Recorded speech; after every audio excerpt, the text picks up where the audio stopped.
अस्सलामुअलैकुम नाजरीन, आप देख रहे हैं exclusive talk with Imran Ali. मेरे साथ जो शख्सियत मौजूद है वो किसी तारीफ़ की मुताज नहीं है। पाकिस्तान मीडिया इंडस्ट्री में अपना एक मुनफरद मुकाम रखती हैं। अपने हज़ारों लाखों की तादाद में टॉक शोज़ किए हैं। 17 साल से ज़ायद उनको अरसा हो गया जर्नलिज़म करते हुए। पाकिस्तान की सियासत और इंटरनेशनल सियासत पे बड़ी गहरी नज़र रखती हैं। आज उनसे जानेंगे कि पाकिस्तान का जो सियासत का आने वाला मंजरनामा है वो कैसे होगा। मैम बहुत शुक्रिया आपने। थैंक यू इमरान, बहुत शुक्रिया। मैम ये बताइएगा कि प्राइम मिनिस्टर ने कौमी असम्बली से एतमाद का वोट तो ले लिया, आया कि अब उनके लिए मुश्किलात कम हो गई हैं या पंजाब में उनके लिए कोई नया चैलेंज खड़ा हो सकता है? देखिए, एक तो ऑब्वियसली जो कुछ सेनेट इलेक्शन में हुआ उनके उम्मीदवार को जैसे शिकस्त हुई, सो ये हम हमेशा कह रहे हैं कि एक बड़ी अच्छी मूव थी। ख़ुद से एक जुर्रतमंदाना फ़ैसला किया कि ये जानते बूझते कि मेरे 16 से 20 लोग जो हैं वो धोखा दे गए या किसी भी लालच में आ गए या जो भी सिलसिला चल रहा है कि जी उनको ख़रीद लिया गया। सो इसके बाद इस चीज़ को मद्देनज़र रखना कि आया वो अभी भी वोट ऑफ कॉन्फिडेंस के लिए में साथ देते हैं या नहीं देते, इट्सेल्फ एक बहुत बड़ा अच्छा डिसीजन था। वहाँ से तो 178 वोट आ गए, इसलिए भी आ गए क्योंकि वो शो ऑफ हैंड्स के ज़रिए था, तो उसमें वो कोई ऑप्शन भी मौजूद नहीं था उन्होंने यकीन के पास कि वो उसके ख़िलाफ़ जाकर फ़ैसला करते।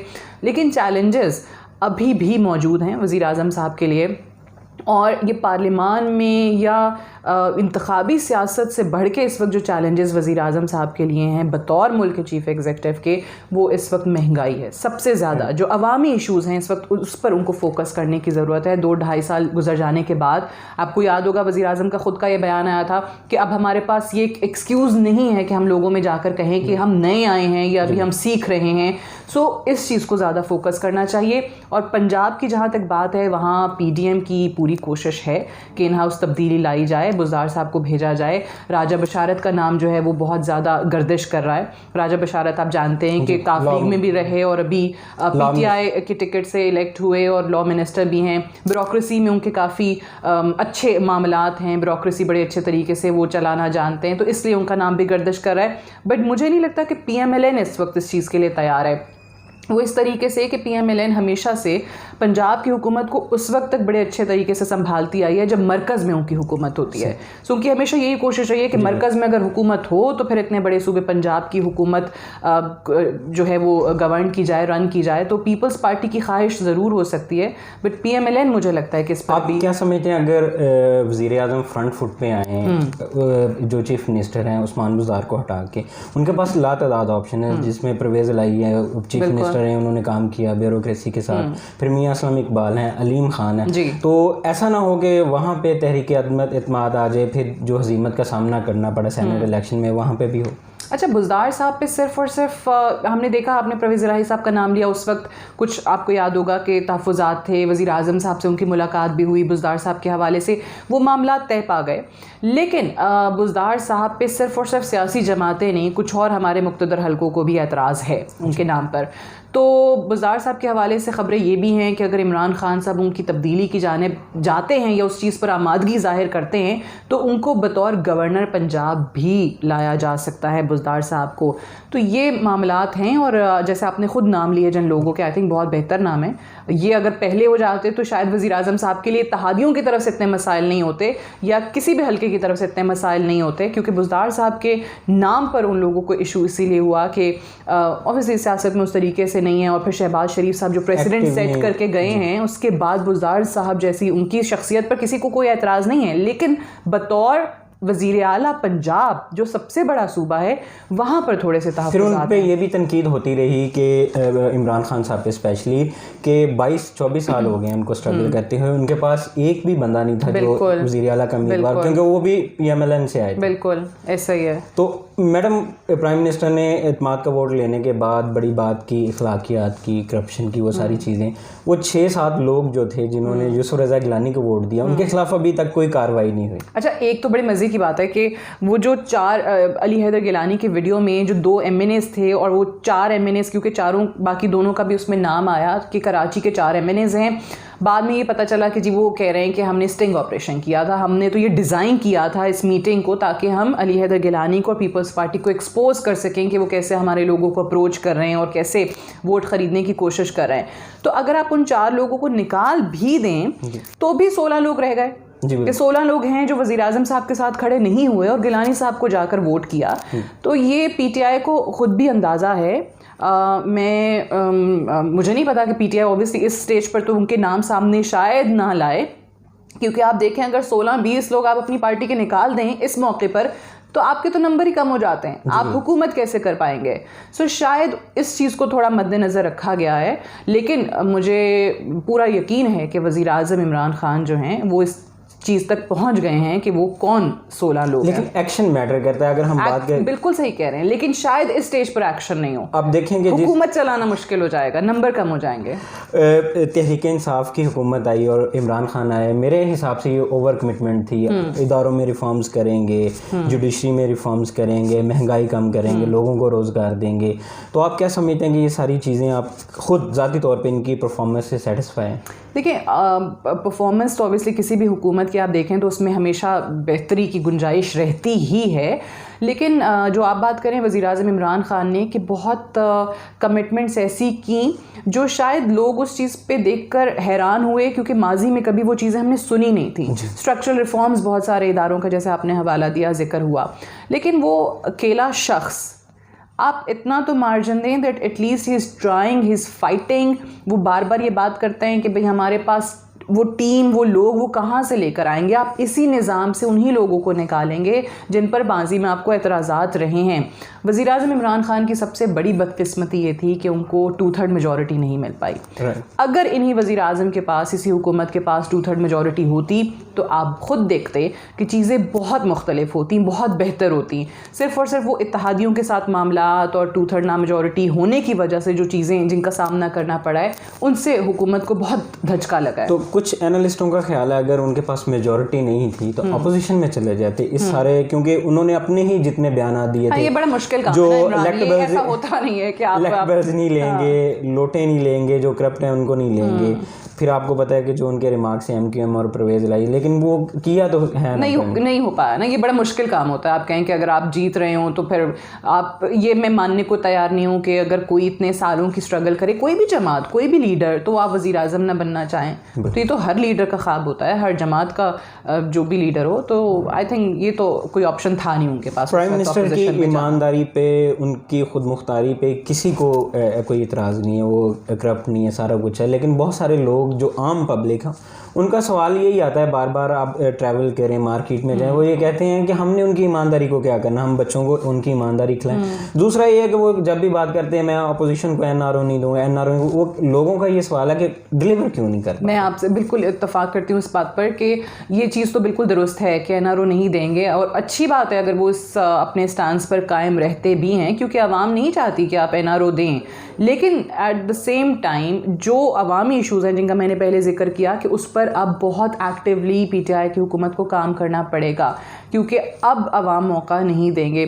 बट आई होप कि ये चीज़ें आप देखेंगे कि आगे 1 साल के अंदर अंदर काफ़ी बेहतरीन इनमें आएगी, क्योंकि इन चीज़ों पर कोई कॉम्प्रोमाइज़ नहीं होना चाहिए। मैम 2 बयानिए, एक तो ये बयानिया मार्केट में दिया गया कि जो इस्टेब्लिशमेंट है उन्होंने इमरान खान और PTI हुकूमत से हाथ पीछे कर लिए।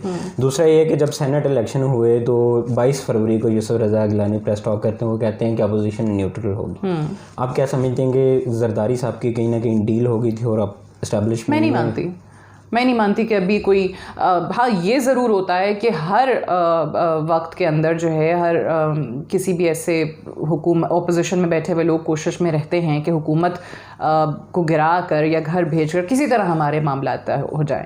ये कोशिश हर जगह पर की जाती है, हर जमात की तरफ से की जाती है, लेकिन फ़िलहाल ओपोजिशन के कोई मामला तय नहीं हुए, और स्पेशली PMLN से तो बिल्कुल भी नहीं हुए। वो जिस तरीके से एग्रेशन, या बहुत लोग कहते हैं मरियम साहिबा की तकरीर को देख कर, उनके बयानात को सुन के, और जब उनके बयानात में, उनके लहजे में थोड़ी सी नरमी आती है तो लोग यही सवाल करते हैं कि शायद कोई डील तो नहीं हो गई, क्योंकि माजी में जो ज़बान थी, लहजा था, वो अब नहीं है। लेकिन अभी ऐसा नहीं है। अभी फ़िलहाल मैं इस चीज़ को मानने को तैयार नहीं हूँ। अभी आप ये समझ एस्टैब्लिशमेंट एग्जैक्टली के साथ हैं। तो मैडम PDM का एक फ्यूचर क्या देखती हैं, और स्पेशली मरीम नवाज़ और बिलावल भुट्टो का? PDM का फ्यूचर तो यही है कि PDM ने अपना फ्यूचर खुद ही बता दिया। वो जो अपने लिए खुद गोल सेट करते थे उसी से वो पीछे हटते चले गए, चाहे वो इस्तीफ़े देने का मामला है, चाहे वो अक्टूबर से आप शुरू हो जाए, नवंबर, दिसंबर, जनवरी आपको हुकूमत को घर भेजने की तारीख़ पे तारीख़ मिली।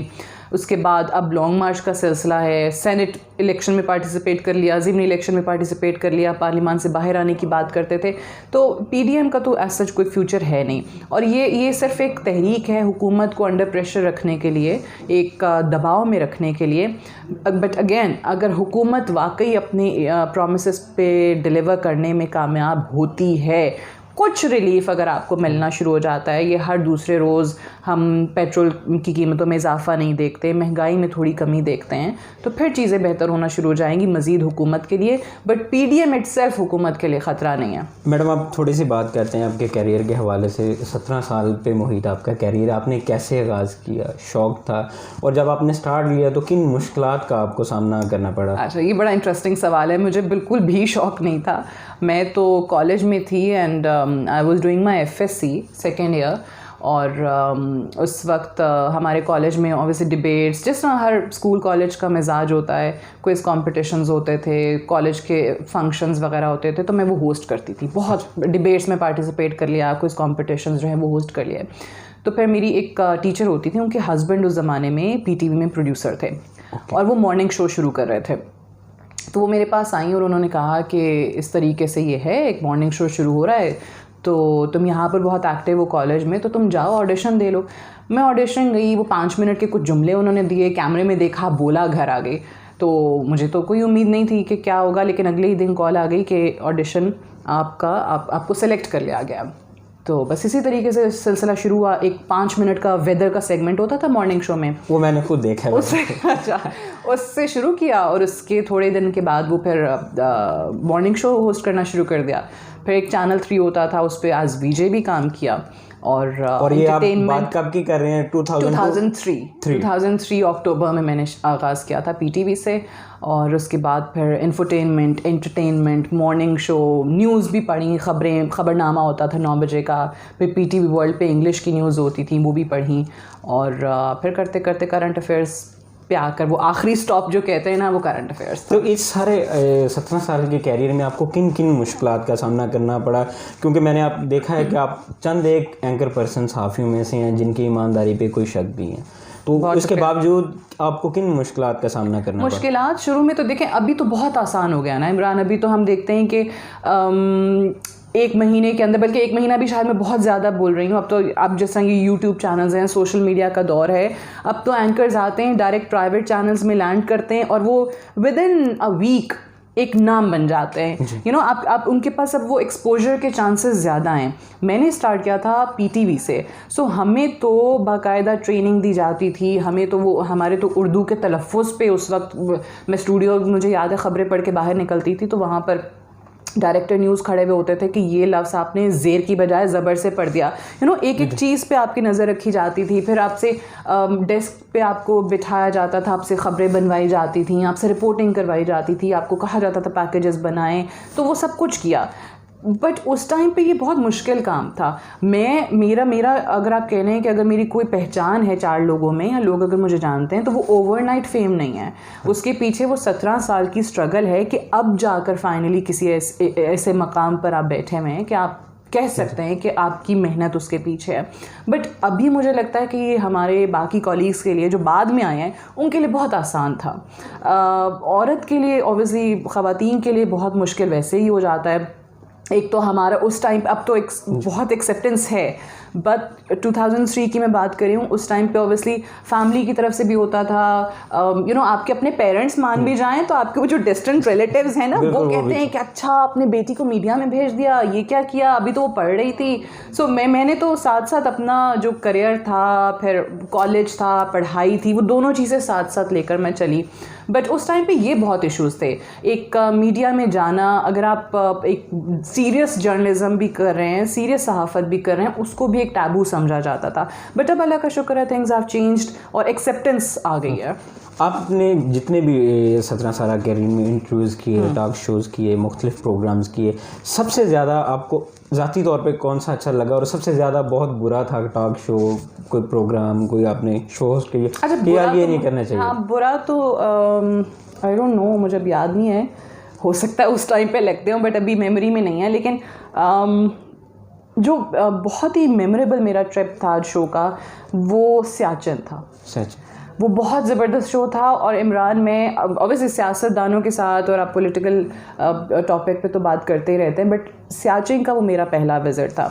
और फिर मुझे बाद में ही बताया गया कि इस हाइट तक, जिस हाइट तक हम पहुंच गए थे सियाचिन में, उस हाइट तक कोई एंकर गया नहीं कभी। अच्छा माशाल्लाह। ठीक है, तो वो मेरे लिए बहुत, मेरी ज़िंदगी का सबसे टफ़ शो था।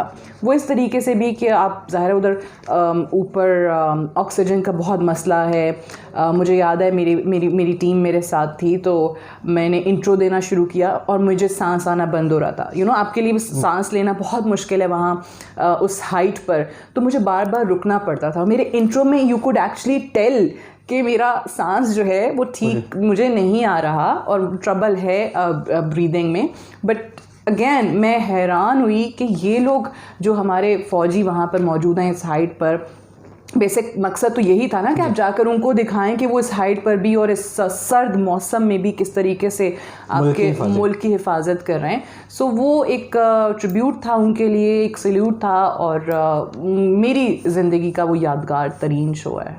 मैडम सोशल मीडिया पे आप मुख्तलिफ सियासी जमातें हैं, जितने BDI भी है, पाकिस्तान मुस्लिम लीग नून भी है, पाकिस्तान पीपल्स पार्टी भी, ख़वातीन जर्नलिस्ट जो हैं उनके बारे में नाज़ेबा अल्फाज इस्तेमाल करते हैं। तो इसकी रोकथाम के लिए हुकूमत को क्या करना चाहिए आपके ख्याल में, या इससे अब ज़हनी मसाइल या कोई? हाँ, मुझे पता नहीं, आई डोंट नो, पर्सनली मुझे लगता है कि आप जितनी मर्ज़ी लॉज बना लें, आप असल में तो उनकी इम्प्लीमेंटेशन सवालिया निशान है ना उसके ऊपर।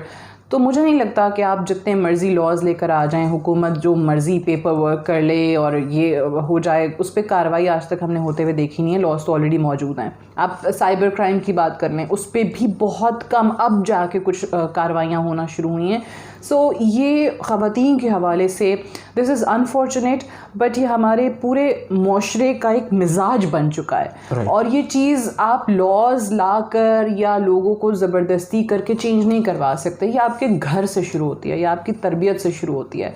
और मुझे लगता है कि जैसे जैसे मज़ीद घरों से ख़वातीन जब बाहर आएंगी, क्योंकि आजकल आपको पता है कि बहुत मुश्किल है अकेले मर्द के लिए कमाना। सो ऑब्वियसली वो मुझे खुशी होती है जब मैं देखती हूँ कि अपनी बेटियों को, बहनों को उस साए के अंदर, अपनी बीवियों को वो प्रमोट करने की कोशिश करते हैं। वो चाहते हैं कि प्रोटेक्शन में रहें, लेकिन साथ साथ वो मर्द का, अपने घर के सरबराह का हाथ भी बटाएं। तो अब जब ज़्यादा ख़वातीन आना शुरू होंगी तो शायद हालात बेहतर हो जाएं।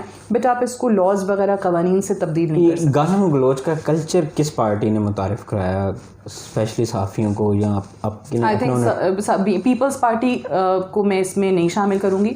बट क्योंकि पीपल्स पार्टी मैं बहुत अपनी एक अनबायस्ड ओपिनियन दे रही हूँ कि इस मामले में उन्होंने काफ़ी टॉलरेंस का मुजाहरा किया है माजी में। तो ये स्टार्ट तो तभी हुआ था जब ख़वातीन के हवाले से जो जो बातें की जाती थी PMLN की तरफ से, चाहे वो former prime minister Benazir Bhutto के हवाले से आप देख लीजिए क्या क्या बयानात नहीं दिए गए, पॉम्फलेट छुपाए जाते। Exactly. So this all started with PMLN। Again आप अगर कोई PTI में से कर रहा है, आप उस चीज़ को भी अच्छा नहीं कह सकते। अब पीपल्स पार्टी से भी कुछ लोगों को मैं देख रही हूँ कि वो इस किस्म के बयानात देना शुरू हो गए। हालांकि जो माजी की पीपल्स पार्टी थी वो कदरे मुख्तलिफ थी। वो इस चीज़ पर, गालम गलोच पर और टॉलरेंस का मुजाहरा करते हुए इस कल्चर पर यकीन नहीं रखते थे। अब शायद 2-4 नाम आ गए, लेकिन फ़िलहाल जो आपका सवाल है उसका जवाब ये है कि PMLN की तरफ। नाज़रीन, आप देख रहे थे सादिया अफजाल साहिबा, जिन्होंने अपने मुनफरद अंदाज में सियासत पे बात की, समाजी इश्यूज़ पे बात की। फ़ैसला आपका है मैडम, बहुत शुक्रिया। थैंक यू, बहुत शुक्रिया। Thank you. Thank you so much.